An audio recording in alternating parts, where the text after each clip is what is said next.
Thanks everybody for coming out. I'm super excited about this one. I have some great supporters and longtime friends on this panel. And I don't know if you're into gaming. I really wanted a new graphics card when I built my new PC, and it took me 6 months to get a graphics card, and that was with a lot of trying.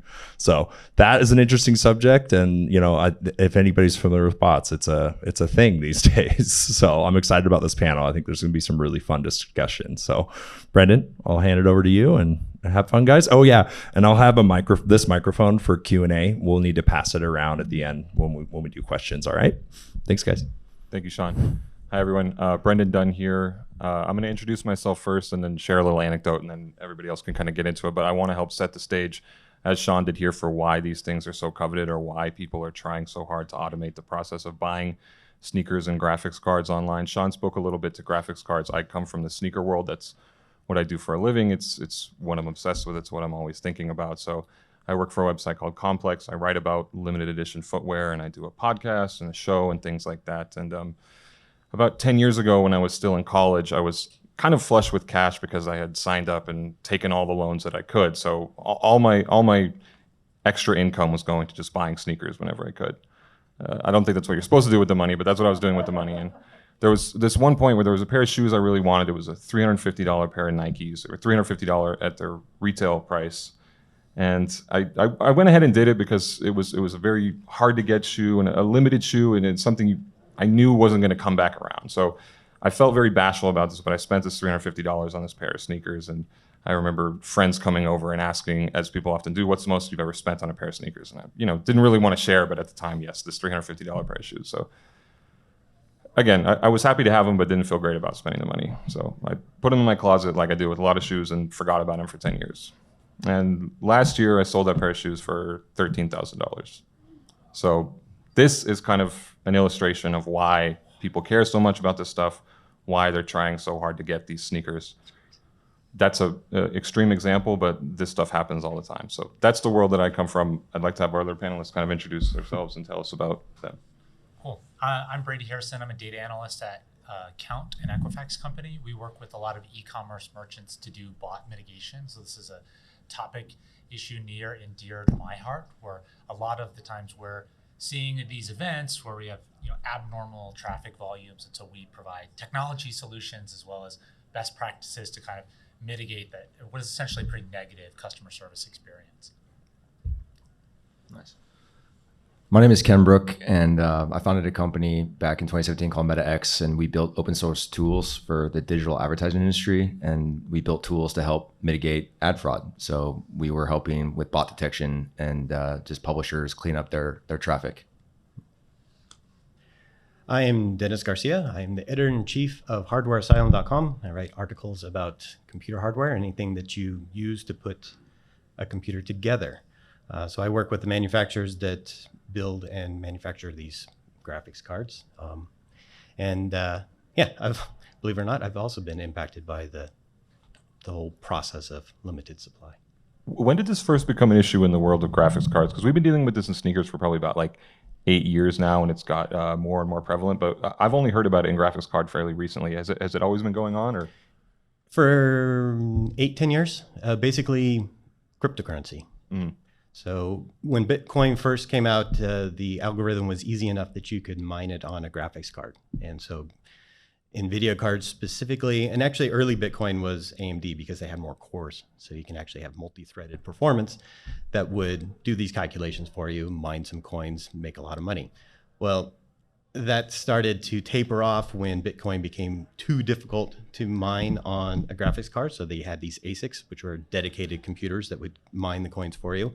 So then supplies got a little bit better. Well, then we have the GTX from NVIDIA, the 10 series that came out. And that one was super power efficient, which is important for cryptocurrency mining in terms. And it was really super fast. So almost supplies dried up immediately, because at that point you just write an algorithm to use the tools that NVIDIA gives you to use their GPUs in that manner.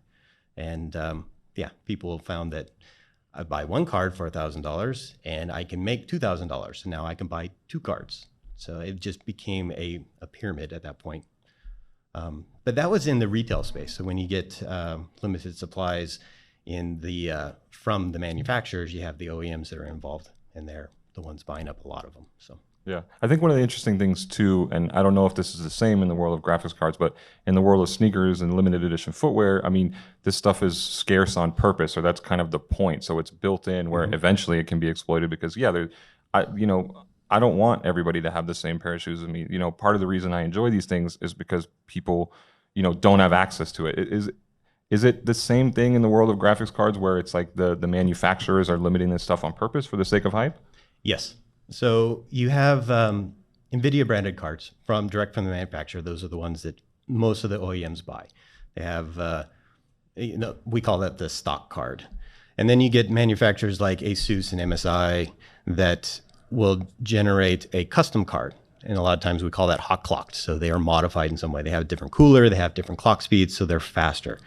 Those come in different tiers. And depending on the quality of the chip, they will limit certain high-end ones that will cost a lot more. So you have EVGA, for instance. They have the Kingpin Edition graphics card, and it's named after a famous overclocker. They might make 100 of those. And at that point, they sell for $3,000. They're sold out almost immediately, and they go into the secondhand market. So if you're lucky enough to buy one at retail cost, then they'll go on eBay, and usually 4 times that amount. Yeah. I wonder for our other panelists, have you guys suffered because of this? Have you been in this position of trying to buy something and a bot has taken it from you, or what you believe to be a bot is cutting off the supply? Not as a buyer, but in my professional work, this is something we deal with like weekly. So we have to solve this problem for shoe companies, museums, right? Anytime. Museums? What are people trying to buy from the museum? So like maybe 2 or 3 years ago, there's a really famous artist, KAWS Cause. Yeah. They did a collaboration with a national museum for a special release of one of their bears. Yeah. And it went nuts. And so like, I think they had like 1,000 of them, and bots ate like 950 of them. And so we deal with this all the time with anybody who releases a limited release item that has a propensity for resale, which you really only do that same way. Even at the early stages of the pandemic, like PPE and other kind of personal protective equipment, like masks, like hand wash, right? All that kind of stuff, bots just like ate it up and then instantly put it on the resale market. And so we see it, the person that it happens to changes, and then the shoe companies, we deal with it. It's like a bi-monthly thing because they'll do like bi-monthly releases. And so we deal with it like every 2 weeks. Yeah. So I guess how I was affected, I remember back in 2017 with the ICO craze on Ethereum. So once Ethereum launched, it was a programmable blockchain, after Bitcoin, which is very rigid and there's no smart contracts or second layers of programming available. So that enabled these ICOs, and these ICOs would post a date and time and say, this is when we're launching, and it's a fixed amount of, coins or tokens that they'd be selling. And so what we found was that there was a lot of bots front running these ICOs where they would be programmed into a smart contract in a wallet that would outbid everyone in the ICO in terms of gas fees. So they incentivized the miners to accept their, bid or transaction above all the others, which are real people. So you had these, essentially these bots that would front run the ICOs, and they were the ones that got in. And then later on Reddit, you would see all the people pissed off because they weren't able to participate in that ICO. And then you had a small few that had the lion's share of that currency, which is not great for that project, because you want to have a diverse and kind of you want to have token holders need to be kind of spread out. Sure. Because you want as many people to be incentivized to support your project as possible, not just one whale. Yeah. And so that was interesting, for us to witness. Yeah. So you mentioned PPE, and I think that's like one of the easy ones where we can think of and think like that's a scummy thing to do. Like people should not be doing this, or it's maybe even morally wrong to buy these items and resell them because people actually need them to protect themselves. I think it's a really interesting question to think about with bots of like whether or not this stuff is wrong. I mean, in sneaker reselling, that has always been kind of taboo in sneaker culture, or like the collector, the reseller was always the bad person. And that's become a little less taboo now because we have many more resellers, and we have like these secondary marketplaces, StockX or eBay, that have really accelerated how easy it is to buy sneakers. Do you guys think about like the moral question of whether or not this is wrong to do, or like, are we cheating other people out of things, or is that just like the way capitalism works, So I think there's there's a lot of complicitness in there. Like the shoe companies they don't want all bots, but they don't want zero because they want stuff to sell out super fast. At a certain point too, like these shoes are available or these graphics cards are available. They're just not available at retail. Right. And these are not like goods that people have to have, right? Right, like PPE. It's like you can live without this. And so like it's just a crappy user experience, but moral ambiguity, you're like, okay, is this just kind of arbitrage between marketplaces? That said, it sucks, right? Yeah, it's a terrible experience. It's a terrible user experience, but like the moral nature of it is, I think, hard, especially because people, if it was so morally abhorrent, you'd be like, I would never buy shoes from StockX, or I only buy shoes fresh out of the box from the store. Like if sneaker culture found it so abhorrent, just stop buying shoes over retail, which that would never happen. It's hard because I guess it's circumstantial. Morally, if there's harm to people, like actual harm, financially, physically, emotionally, there should be some decision that you have to have some regulation or, policy to help prevent that. And I think it's ultimately up to the brands to say, I want to have a positive brand, experience for my consumers, or, this is probably something that's wrong given the unintended consequences of allowing bots to kind of take over, or just, because you could get good publicity by selling out of something in a second, right? Bots are really good at scaling up and being really fast and efficient at something. Humans are not. However, if it's about a human experience, and that experience suffers because of bots, then I think it's up to the sellers, and the middlemen, the exchanges, to invest into tools or to try and prevent that type of bot behavior, because ultimately the user experience suffers, like Brady said. Yeah. And I think that's when something needs to step in, and I think it's unregulated. There's no policy against bots, but it's not always a good thing. Yeah.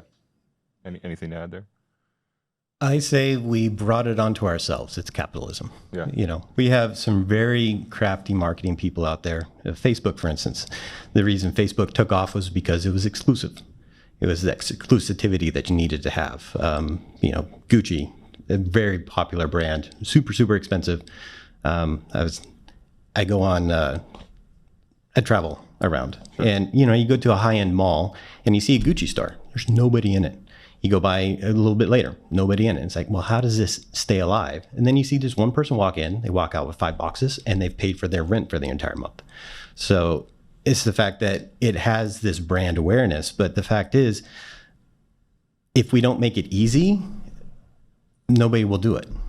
And that's where, we have to market to this. And, as a result of that, people take advantage. Yeah. Do we feel bad about it all, though? Because I see this on Twitter a lot where, a PS5, for instance, is always selling out. And I have friends who are still trying to buy PS5s years later. And you see parents complaining about, like, I was just trying to buy my kid a PS5 for Christmas and I couldn't because there's some dickhead who's like buying them and reselling them for, tiny margins. Do y'all feel bad about that? I don't really feel bad about it in sneakers, but I want to know your perspective. Mine would be, I'm pretty limited, right? None of these are necessities, right? These are not like college degrees or access to healthcare, right? These are consumer, mostly luxury goods. Like, I don't feel bad that you couldn't buy the Cosbear, or you can, you just have to buy it at the secondary market value. And that's part of why you want it. For like not special goods, like a PS4, it's just kind of, there's probably other reasons related to bots, but bots are not driving the issue, they're just making it worse, right? Like chip shortages make the PlayStation 5 elusive, and then bots take advantage of that. So bots aren't really like, they are making the problem worse, but they didn't generate the problem. And you can just wait, right? Yeah, I don't know how bad I would feel for the parents not being able to get their kid a PS5. You feel nothing about that? Maybe a little bit. I mean, I enjoy video games, and yeah, sure. I remember when I got N64 for Christmas back in the day. We were supposed to go on a family trip to Hawaii, and I almost didn't want to go to Hawaii with my family because I was staying up playing GoldenEye. And I was like, don't take me away from this. Yeah. But I feel bad for, virtuous publishers and content creators, independent journalists that are publishing really valuable content, meaningful content for consumers online, and they get bots on their pages. And then they suffer because advertisers, they don't want to buy fake traffic, but the publisher doesn't even know that traffic is being sent to their page. So they have all of these brokers and exchanges sending fake traffic to this domain, and that domain gets blacklisted in all the major exchanges. And so all of a sudden, without the publisher even knowing, they're shut off to millions of dollars in advertising revenue because something they didn't even do themselves, or they weren't even aware it was happening. Right. And so I think that's a big problem that has yet to be addressed. Yeah. How do we address these problems? Like, what are people doing to fight back? You know, like I come from a very privileged standpoint in it because I've been, living in sneakers professionally for the past 10 years. So any shoe that I want, I can get, but I do still sympathize, and I'm always interested in like what people are doing to fight back. I mean, I can speak to it in sneakers a little bit, but I want to hear from y'all. Yeah, from a technology perspective, there's things that you can employ, like in my talk on Thursday. There's things that you can do that bots do that humans don't do when they access a page, right? A human doesn't move at like literally superhuman speed around the page and click size, color, billing address in a tenth of a second, right? Even if you use a form fill, it still takes a little while to do that. And so a lot of companies are moving to technology solutions to make it happen.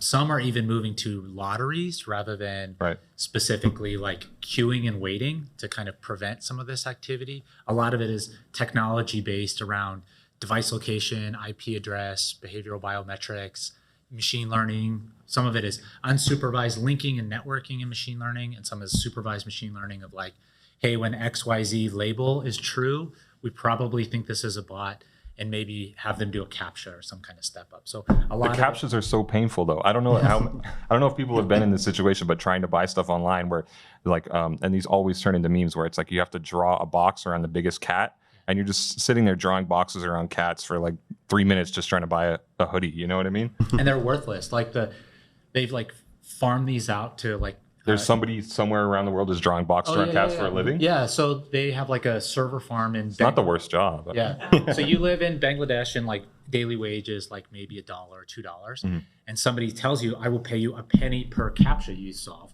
And if you solve CAPTCHAs all day, you get pretty good at it. Yeah. And so they can solve. They can make like $2 or $3 an hour solving CAPTCHAs, and that's all they do is they have a bot that hits the page, and then they route that to a person in Bangladesh or like Sudan, and they just solve the CAPTCHA, and that's all they do all day. Is Go to Amazon's Mechanical Turk, and you'll be shocked to see what people will do for a penny. Yeah. A US penny. This is funny now, though. It's like now the bots need our help. Like I kind of like that we're in this position of it where like they need the human element in it, right? Because like the software against them has become so strong that like some are good enough that they'll just do it on their own. So like CAPTCHA 2. Sorry, the bots will do it on their own? Yeah. So like CAPTCHA 2 that Google uses, we're starting to see that Google says, hey, if this is an active Google account, we don't need to do as high of authentication on a bot because we know, hey, this person is sending emails and going to the website. And so now what botters are doing is they create a Gmail account and they send emails to each other and watch YouTube videos and add things to their calendar. So they've gamed the system. So now they're not getting CAPTCHA 2. They're getting the easier one. They're getting the easier one. And so then those are pretty easy for a machine to solve. Yeah. Because computational power is going like this, and they're not creating CAPTCHAs that are difficult enough that bots can't solve that people can still do. That's the rub is like if you make something hard enough that a bot can't do it, random people, a large section, like think of the most average person that you know, and half of them are dumber than that person. You're like, oh, we can't design anything really hard because then 50% of our regular users are going to get stuck on this page. Yeah. Yeah, I think that's potentially a solution to the problem is making it more challenging requires some level of investment. And if that investment produces a challenge that is significant enough where the incentives kind of level out, where there's no longer an incentive for these bots to bot whatever they're trying to do because it's just too difficult or it's too energy. Yeah, like the amount of energy it requires to execute the bot, you start to see maybe it's not worth doing this anymore because whoever was responsible invested more into prevention. Right. So I think instead of spending 95% of budgets on marketing, maybe bump up some investment into bot prevention. Yeah. And then you'll see the results. Yeah. They just don't want to pay for it. Well, there's no cost. Like if I'm a Nike and I sell out my shoes in 90 seconds, I still get paid. I don't care. Right. People whinge on Twitter. I'll just deal with it. And then I go, oh yeah, re-release, right? They whinge, and then I resell all my shoes, and then they're so hype, and then I just re-release them in 6 months and say, yep, oh, we found some more. Or the next day, you know, some orders get canceled, whatever, return. Yeah. Then we'll just do another drop, and then it also sells out instantly. So, like, what's the harm?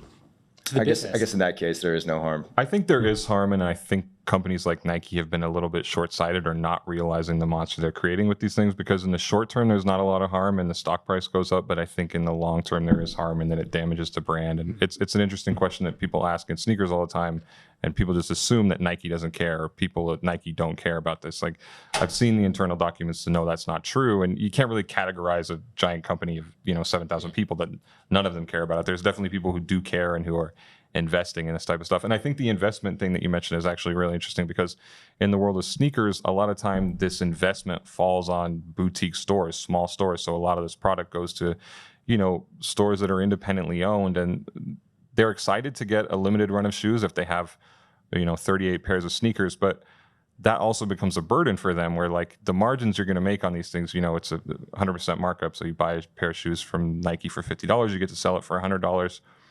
You have 38 pairs. That's not that much money that you're going to make for your store, especially when you have to invest in, if it's a physical release, paying security to be out front and monitor a line, or if it's an online release, paying, a third party like Shopify who's helping you sell the shoes to have bot protection. So like, they just look at it as a marketing expense in a lot of ways. And it just sucks because those smaller entities have to, like I said, take on the investment. And this ties in a way to this idea you said about, we have to make these tasks that get in the way hard, but still easy for a human to solve. And like the one kind of famous example in sneakers, and I'll ask you guys a question, we'll determine whether or not your robot's based on your response time. But like there was this limited pair of Jordan 4s releasing a couple years ago at the store Union. Union's like a historical streetwear store, been around since the early 90s. And do you guys know this example off the top? You were nodding your head like so I'm worried that you might know the answer to the question already.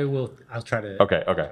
And they were selling the shoes online via Shopify, and they added, and this has become a popular technique in releasing shoes online, they added basically what it amounted to a trivia question in the middle of it. But the owner of the store, and I had talked to him about this release a couple months ago, he decided that he didn't really want it to be a proper like question testing people's knowledge about the store or its history, about the history of the sneakers. He just wanted it to determine that someone was a human. So again, the question, and I don't have a pair of shoes for you, but I want it, is what color is an orange?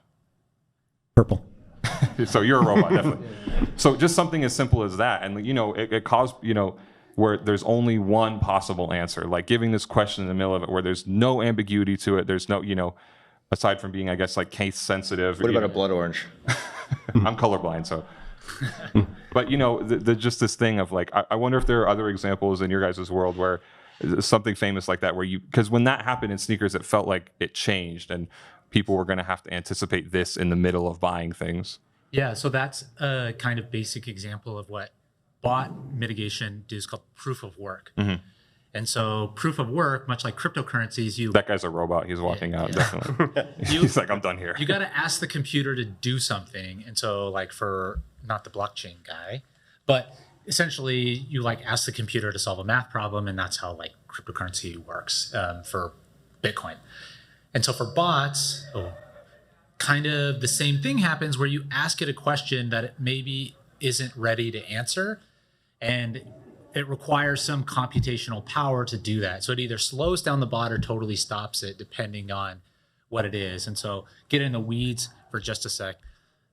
Some of these bots that are connecting aren't like even a computer. They're like a light switch or a Wi-Fi enabled refrigerator, something that connects to the internet, but it never like renders an image. It doesn't do anything more complex than light on, light off temperature. Mm-hmm. And so if you ask it to do like a calculus problem, some are as simple as if you ask it, please tell me 1 + 1, that will just like totally throw it off. And so you have to increase computational power. Like a light switch isn't going to be able to, it might be able to do 1 + 1 with some like natural language processing and try to like look at it, pull it down and figure it out. But essentially you're just asking it to do something that it's not ready to do. And that concept is kind of evolving from cryptocurrency is called proof of work. Some are visual, some are math based. You just ask it to do something that it should never have to do in its like product life cycle. And so then it makes it hard. So like a refrigerator never has to solve a trig problem, but like a phone can solve a trig problem really easy. I mean, you could build a botnet leveraging IoT devices like a light switch or a toaster or refrigerator. And then you could actually take down sites with a DDoS attack. Sure. And that's like, if there's a sale and you're a competitor, you can just be like, oh, I'm just going to take that sale down. Oh yeah. Yeah. Like if you're a union and you're like, I want to screw over like Flight Club, Right. like a DDoS attack, take over like 1 million light bulbs and fridges and toasters and probably not ring cameras.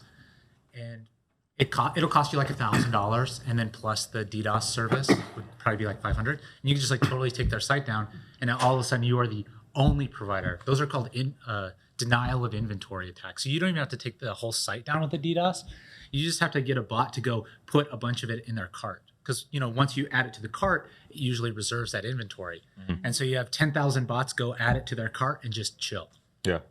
And so those are called denial of inventory attacks. Because DDoS is like way easier to stop, and there's like lots of tools like Cloudflare to kind of prevent them. But these denial of inventory attacks were like kind of starting to see build up. Yeah.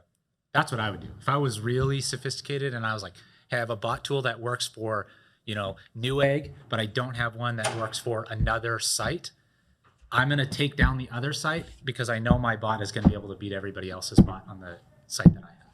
Does this stuff happen in real life, do you think? Like people taking, yeah? 100%. For sure. Yeah. I mean, I don't know if it happens in sneakers just because I don't think that people are that nefarious in terms of like the individual store owners, but maybe like in the graphics card world, like is there that type of espionage going on, Not really, because, okay, well, if you back up, you've seen some of the pictures of these huge crypto farms online and say, hey, this is where all my graphics cards went. Right. They didn't buy those in the retail channel. They bought them directly from the OEM or from the manufacturer. So they're taking off of the top, they're skimming off the top. The people Sorry, I want to, is the OEM is selling these to people en masse, like in a shady way, like in a way they're not supposed to, or? No, actually it's, take for instance, EVGA. They build a bunch of graphics cards, video, and motherboards. They will go and sell those to boutique builders like CyberPower PC or Dell, not necessarily Dell, but they will sell them, trucks of product so that they can build their components or their products and sell them. But they need to have those so that they can satisfy their SKUs. So they are going directly to the manufacturer to buy them. These people that are building these farms have set up a business to deal directly at the manufacturer level to buy all these cars, and they're just removing inventory. So everything that comes down to the EVGA store so that you can buy is just somewhat limited, and that's why now they have these queues. So they'll send out an email, say, hey, this is ready for you, you can come in and get it.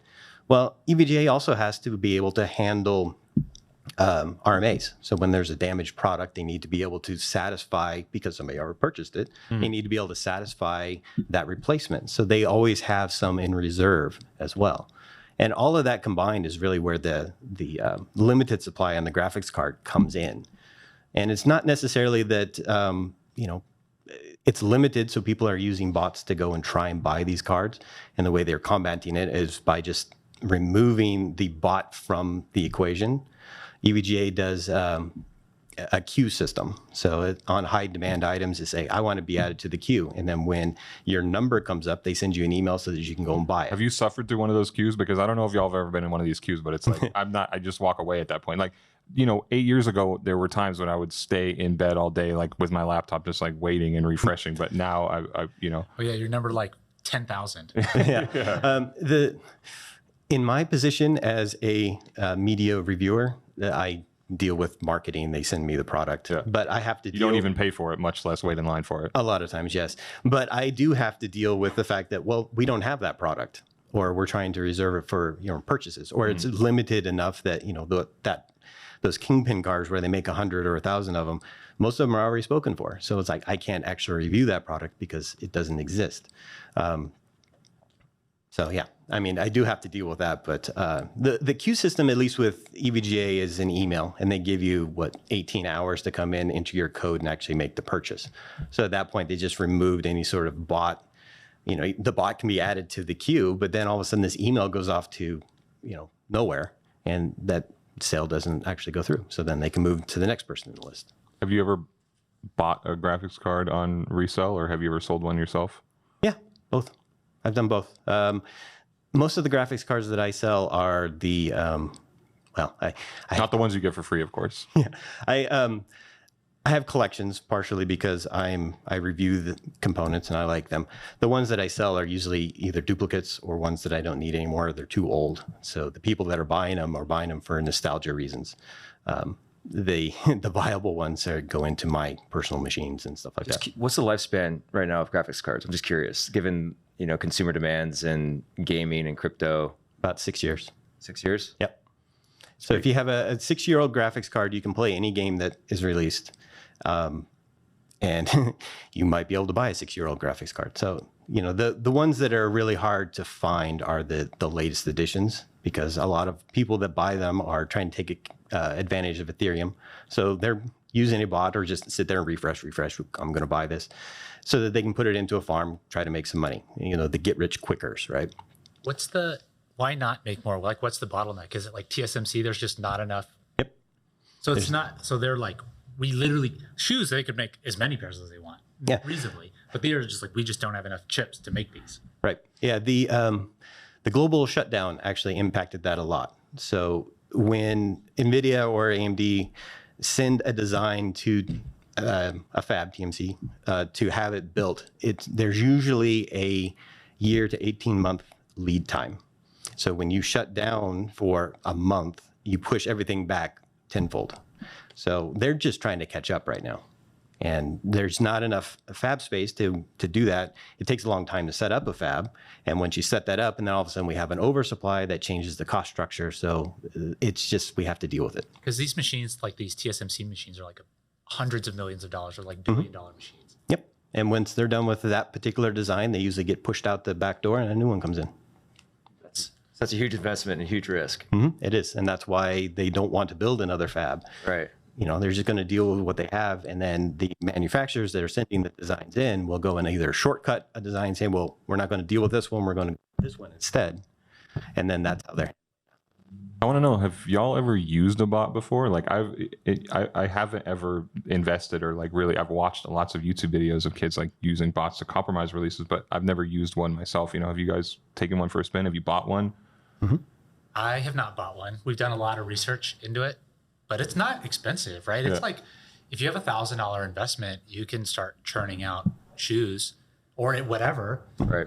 Shoes are easier, I think, because you're not spending $2,000 a pop to start and then making 50%. Yeah, but I don't know. There's a lot of overhead in these things when you got to rent like IP addresses and buy a bunch of Gmail addresses. And also, like, the interesting thing too is like there's, in addition to being a secondary market around sneakers, there's also a secondary market around the bots that sell the shoes. So, there are teenagers who will spend $5,000 on a bot because that particular span of 3 months, it's the best one, and may even write a bot to buy the bot, But then once the retailer, say Foot Locker, changes something about the way they release the shoes online, that bot is no longer worth anything, and you can't sell it for $300, Yeah, and so then you get in like these groups, like cook groups, that they're like, we're going to share the bot. And the craziest part to me is people are now, rather than going right to StockX and buying the graphics card, they'll buy a slot at the bot. So you're like, okay, I'll give you retail. Like rent the bot, basically. Yeah, so I'll give you retail plus 10%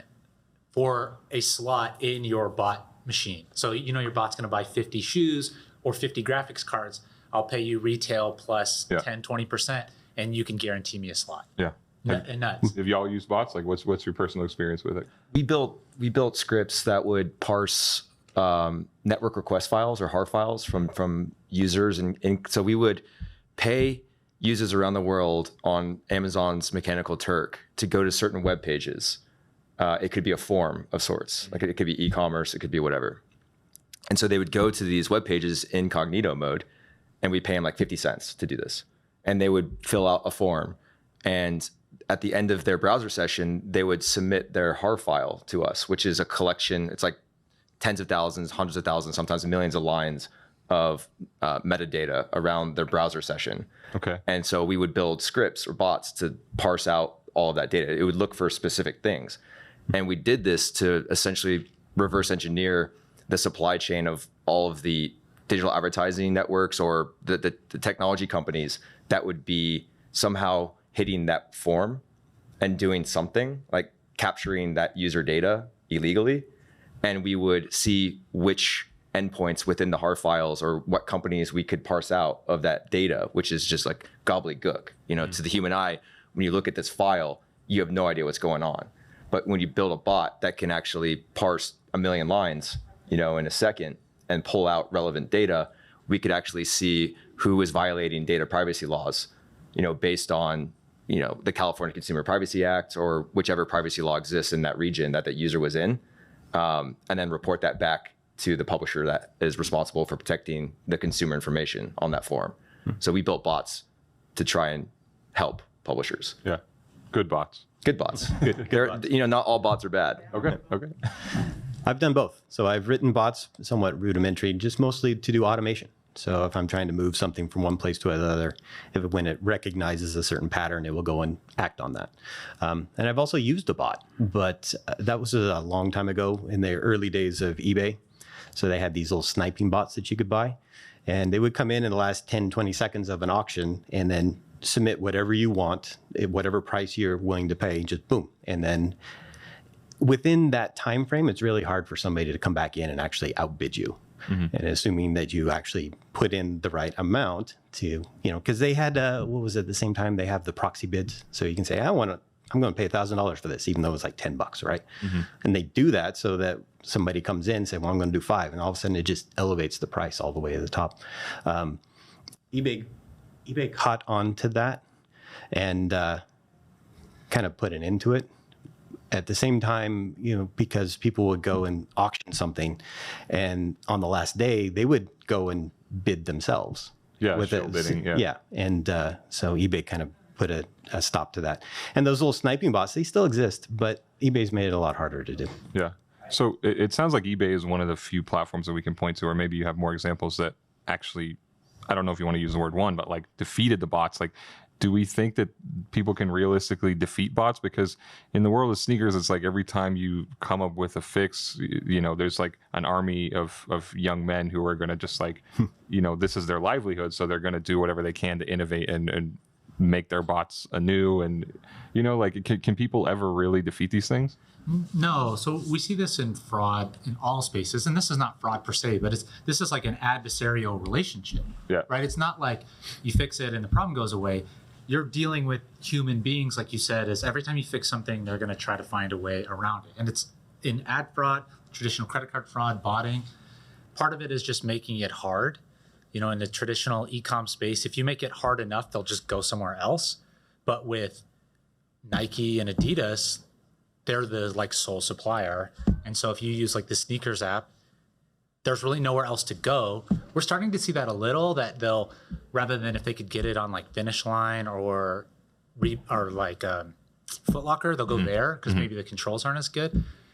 But I don't know if it's like we have brand damage. You're like, well, what is that worth versus $1 million investment in bot mitigation? Yeah. It's like selling knockoffs in the secondary markets. Yeah. You're like, we could spend $5 million kicking off a project to improve our bot mitigation techniques, and we prevent how many dollars of brand damage? Like, number one, we don't know. And number two, is that a high quality, what's our opportunity cost of a $5 million investment in, another partnership or just making more shoes? What do you think? Can we beat bots? I think it's just going to be a cat and mouse here on out. Yeah. It's just back and forth. There's always going to be an incentive to cheat a system or game a system. But the stronger incentive, it's a lot easier for an individual nefarious actor, overseas to do all of this versus like a company, right? That's like Cloudflare is a company. They have thousands of employees, I'm sure. They're that big, right? Yeah, they have to play by the rules, right? So yeah, the company moves a lot slower than the individual hacker that's creating these bots and these botnets to do whatever, X, Y, and Z. And so it's easier to not follow the rules and stay ahead of the system when you're an individual making decisions instantly and you don't have to follow any rules. So the cat and mouse game is always going to be there.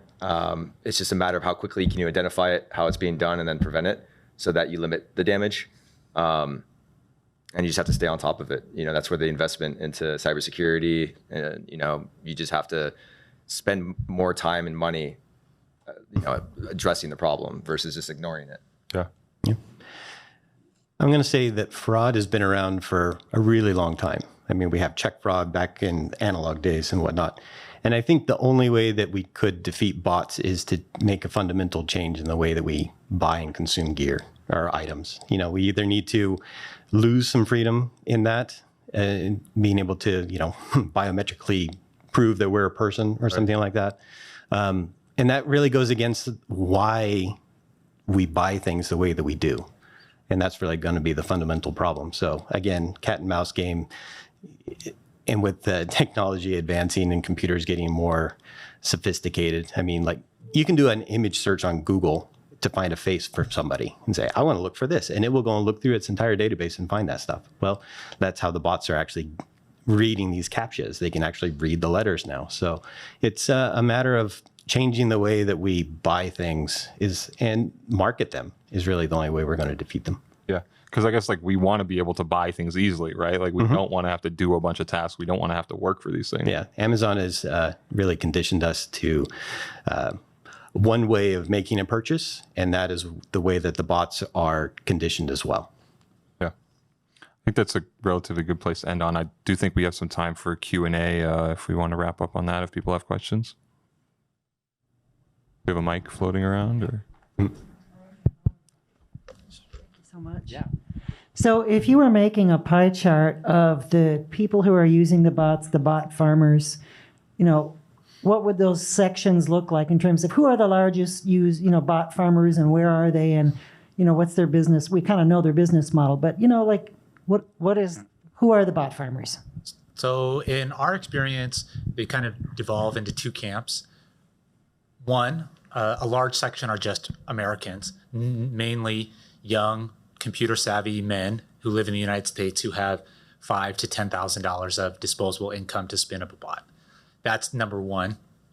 Number two are places where average incomes are extremely low and economic opportunity is also low. So you think of sub-Saharan Africa, you know, the Indian subcontinent, where you're like, I would not solve CAPTCHAs for a penny a piece, but if standard daily wage is $1, I would sit in a room on a computer. Yeah. You see videos and you'll just see like a Bangladeshi guy smoking cigarettes clicking. And you're like, that's not a bad job compared to doing anything else. So that's probably the buckets. And so it's probably like 30% US, highly sophisticated, like 20 to 50-year-old dudes. And then a big section is like these kind of Bangladeshi. And then part of it is like Eastern Europe, like Ukraine, Russia is operating. Israel. Yeah. Anywhere with a high level of technical sophistication and limited judicial oversight. Any other questions for us? Thank you guys so much for this talk. This is really interesting. What can companies do to kind of incentivize, you know, the need for something to prevent bots from swooping up all the product, like because they sell it regardless. Like, so I can see, you know, they do a limited run of like sneakers and they sell them out instantly. Like, what benefit is it for Nike or Adidas to come in and say, well, let's try and get these to actual people when they're actually already selling out? I think the benefit for them comes from the amount that their brand suffers in like the public sphere. I mean, when you think about Nike, and it's been mentioned here, but they have this app called the Sneakers app, which is where they launch all their most coveted product. And every time they do a drop on sneakers, it trends on Twitter because everybody is complaining about them not being able to get the shoes on there. Now, the people internally at Nike will tell you that Sneakers actually does a great job of filtering out bots, and I'm inclined to believe them on that. But I do think there's like this long-term residual effect of people, you know, they're eventually going to stop buying from Nike or stop buying from these places, and the cynicism is only going to grow. So I think that's what it is. I think the incentive, like, I think that I think that the brands have to kind of be held to task with these things, and the people who are into them, or people like me who write about them, like we have to capture these sentiments and show and give people a voice of like, hey, they're pissed off about this stuff. To echo that, right? You do these big collabs as a brand event, right? You don't really need, Nike's not going to make a difference selling 200 pairs of shoes at even $1,000 doesn't make a difference in their stock price, but they do it to have a brand event and they get in the news. And so you turn a positive brand event into a negative brand event. And so while I can appear kind of callous that it doesn't matter, I can echo that they're extremely concerned about this behavior and customer experience. The only thing they can really do is increase friction. That would be the best. Right now, they're trying to use technology solutions that are like totally behind the scenes to mitigate these bots. One of the level ups that they could do is something like 3D Secure or some kind of authentication to be like, hey, we're going to send you a text message and you need to answer, something that would be either expensive for a bot. So now every bot has to have a phone number and has to be able to receive text messages, and you increase cost and makes it hard. Or you have to do it behind the scenes. And it seems like they're opting to do it behind the scenes rather than hard authentication.